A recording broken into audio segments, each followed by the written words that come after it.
Health Concierge, el podcast de los pacientes y sus historias.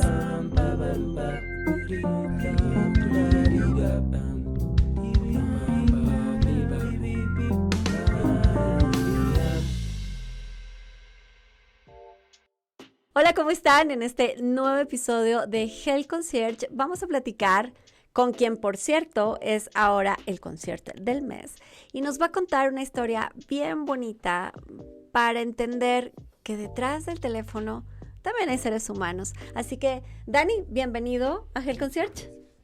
Muchas gracias por la oportunidad de poder estar acá y bueno, también compartir parte de la historia de los pacientes.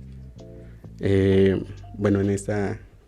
Espérate, pero antes de que te arranques, Dani. A ver, antes de que te arranques, tú eres licenciado en salud, en educación en salud de la Universidad Autónoma de la Ciudad de México. ¿Qué es eso? Esa carrera que además nos ha dado a muchos concierge en esta organización. ¿En qué consiste?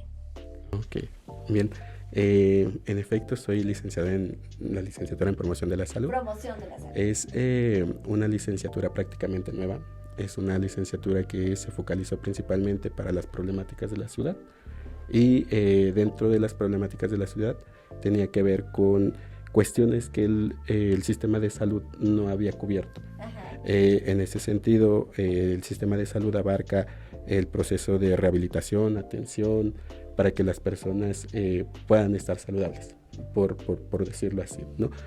Pero dejaban de lado las cuestiones que llevaban a enfermar a las personas, cuestiones que tienen una complejidad bastante amplia y que no únicamente tienen que ver o están relacionadas con las cuestiones netamente fisiológicas, aunque sí se proyecta en ello, cuestiones sociales, cuestiones políticas, una gama de elementos que influyen en la vida de las personas y justamente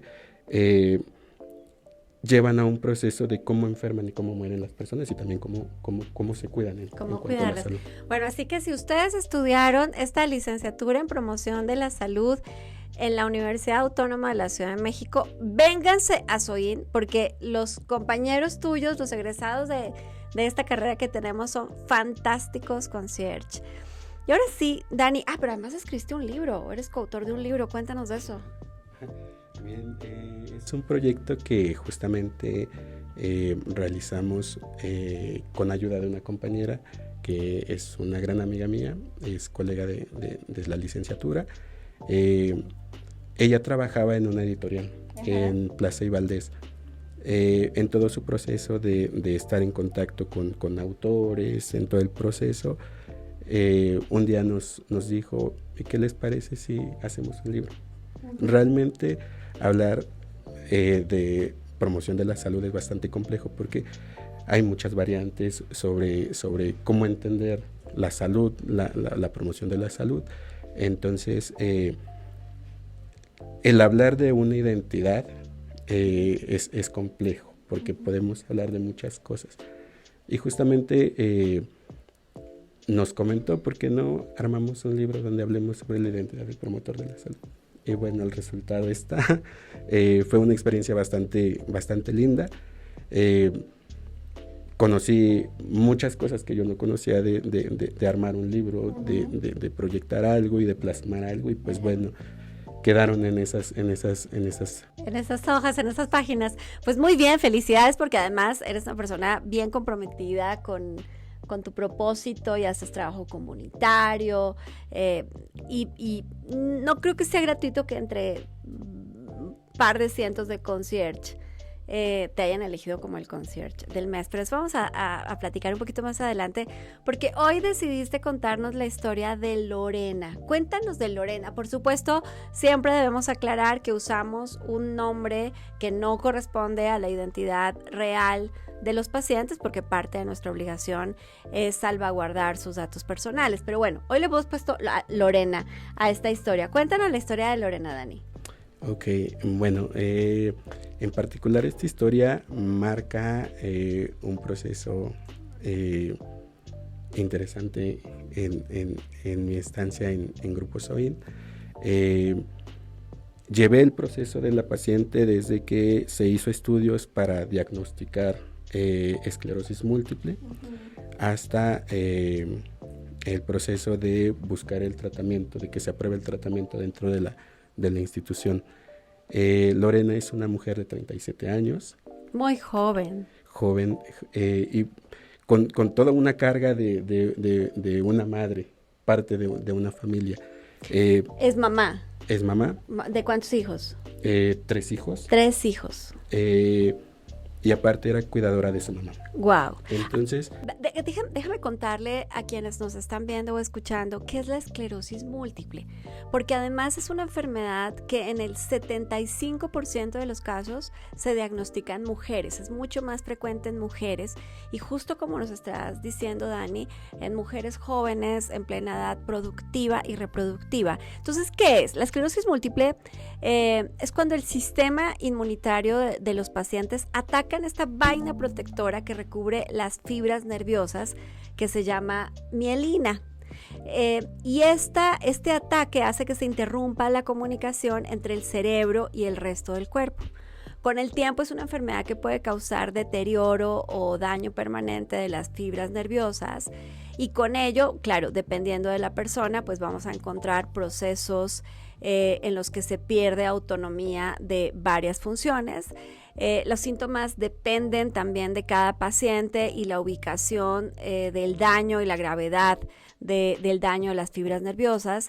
Y aunque la esclerosis múltiple es una enfermedad que aún no tiene cura, sí existen hoy varios tratamientos farmacológicos que pueden detener la progresión de la enfermedad, ayudar a evitar las crisis, ¿no? A cambiar el curso de la enfermedad, a controlar los síntomas y, por supuesto, a tener un impacto muy positivo en la calidad de vida de los pacientes. Entonces, dicho lo anterior, acompañaste a la paciente desde el proceso de diagnóstico, es decir, tenía síntomas y le estaban haciendo estudios. Ajá. Justamente su médico estaba corroborando si era esclerosis múltiple o estaba relacionado los síntomas que estaba presentando a otro diagnóstico.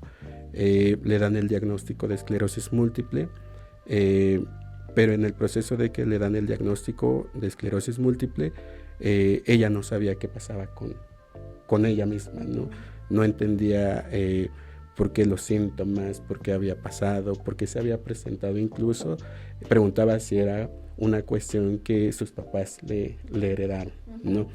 En este proceso está esperando a que justamente la unidad de salud apruebe su tratamiento, pero entra un elemento importante porque le diagnostican o sale positiva a tuberculosis. Realmente es que no puede iniciar tratamiento la paciente hasta que saliera inactiva de tuberculosis. Entonces, la paciente en ese proceso, entender que le habían dado un diagnóstico fue fuerte para ella. Claro. Y sumado a otro diagnóstico adicional, pues fue más fuerte. Realmente lo que me impacta o pude generar como cierta empatía con la paciente, porque justamente en ese proceso también a mí me dieron un diagnóstico de ansiedad generalizada. Okay. Entonces, podía entender cómo se sentía la paciente. Quizá no es el mismo diagnóstico, pero podía entender cómo se sentía. El hecho de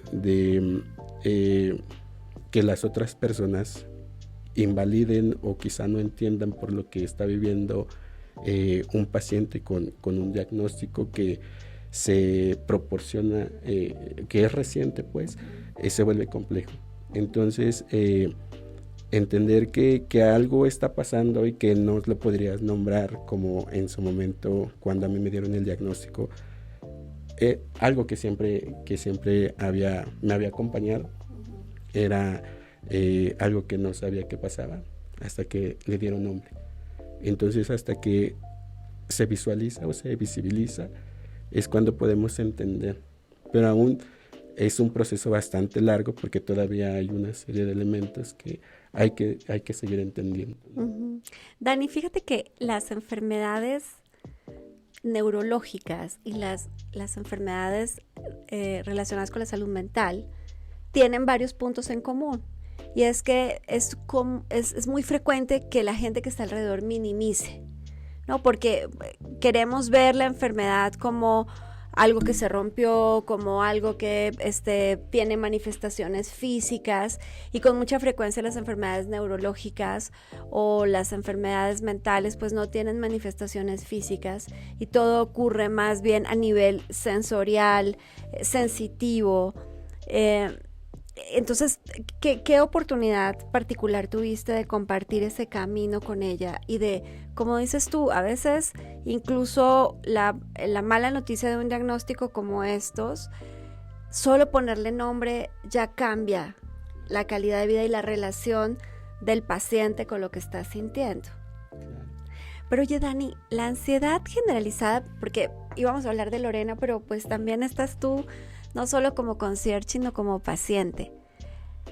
La ansiedad generalizada no sería una condición muy complicada para ser concierge. Sí y no. Normalmente yo con el diagnóstico de ansiedad generalizada no puedo estar en lugares donde hay mucha gente, porque empiezo a entrar en estrés y bueno, se vienen una serie de cosas. O sea, un hospital lleno de gente no sería el mejor lugar para ti. Creo que en este momento no, aunque en su momento estuve prestando servicios para el Hospital Naval de Alta Especialidad de la Marina. Pero ahorita creo que esa parte de estar en un centro hospitalario lo descartaría por el momento. ¿Y en qué sí te ayuda a ser concierge?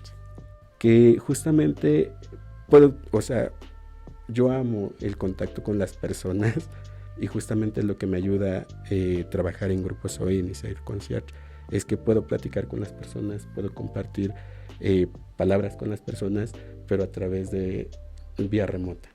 Entonces eso me ayuda bastante. ¿Es saludable para ti? Claro. Fíjate que algo que es casi presumible, ¿no? Y presumible digo casi porque no debería serlo, es que las personas en las organizaciones cuando tienen un diagnóstico de salud mental lo ocultan por miedo a las acciones que pueda tomar la organización alrededor de su diagnóstico, por considerar que puede estar no capacitado para algo. Y tú no solo vienes a contarnos la historia, sino que además vienes, mira, pues yo también estoy en este proceso. ¿Cómo se maneja, ¿no? A nivel del servicio concierge? ¿Cómo lo has manejado tú, tu propio diagnóstico? ¿Y cómo has podido apoyarte en las mismas herramientas que tenemos para los pacientes? Bien, me ha apoyado mucho de la organización porque justamente estoy llevando seguimiento terapéutico con una compañera de la misma organización. Del área de Harmony Health, que es nuestro servicio de psicología y nutrición. Claro, ajá. Me ha dado o me ha ayudado a entender muchas cosas, me ha dado herramientas para poder sobrellevar mi diagnóstico y realmente es que estoy bastante agradecido por estar aquí. Ahora, Dani, ¿por qué recuerdas tanto a Lorena? ¿Qué fue, más allá, por supuesto, del proceso que seguramente te lo has vivido con muchos otros pacientes? ¿Por qué la recuerdas? ¿Qué te marcó? Bien, creo que generé, o entre ambos generamos empatía, porque en su momento cuando yo tenía llamadas programadas con ella para dar seguimiento, en algunas ocasiones el hecho de sentirse frustrada porque no podía ser comprendida o entendido el proceso, llegamos a generar un match, porque ella ¿Tú también estabas en este proceso? Estaba en el mismo proceso. Ajá. Entonces ambos en ese tiempo que tuvimos comunicación, fuimos soporte, ella de mí y yo de ella. Mira. En algún momento, sin dejar de lado su diagnóstico, le compartí que podía entenderla porque no es el mismo diagnóstico que tengo yo a que tenía ella, pero podía entender cómo se sentía. Wow. Entonces creo que tanto fue terapéutico para mí como fue terapéutico para ella, y justamente no llevaba seguimiento con algún terapeuta con un terapeuta. Le comenté que sería bueno que diera seguimiento con un terapeuta. Realmente no sé si pudo llegar a ir a una terapia porque el tiempo lo tenía muy medido. Por el cuidado de la familia y aparte era cuidadora de su mamá y bueno, y tenía que dar seguimiento a lo que tenía que tanto el diagnóstico de tuberculosis y el de esclerosis múltiple. Dani, todos los días, no tengo idea cuántos pacientes atiendes, 10, 12, 15, no sé, con cuántas personas hablas al día. ¿Qué sientes en la noche de haber ayudado a esas personas? Pues es algo reconfortante porque hay muchos pacientes que justamente necesitan ser escuchados.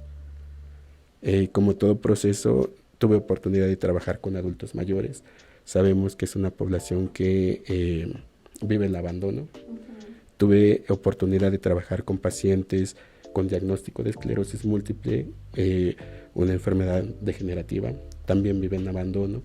Y ahorita tengo oportunidad de trabajar con otro tipo de pacientes que también necesitan ser escuchados. Entonces, el hecho de yo poder escucharlos, el hecho de poder compartir pequeñas frases, pequeñas palabras con ellos, para mí es una experiencia o algo bastante lindo al final del día, porque sé que quizá no nos conocemos, pero podemos ser de ayuda para alguien.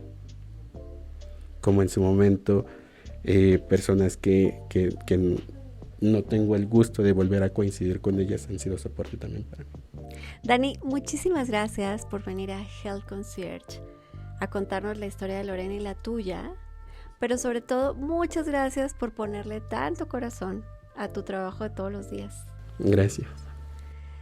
Pues ya ven que esto de ser concierge requiere vocación, corazón y por supuesto conecta con nuestros sentimientos. Y así de bonitas, tengo que decirlo, son las personas que trabajan en Grupo Soin. Nos vemos el próximo miércoles con esta historia aquí en Health Concierge. Health Concierge, el podcast de los pacientes y sus historias. Presentado por Grupo Soin.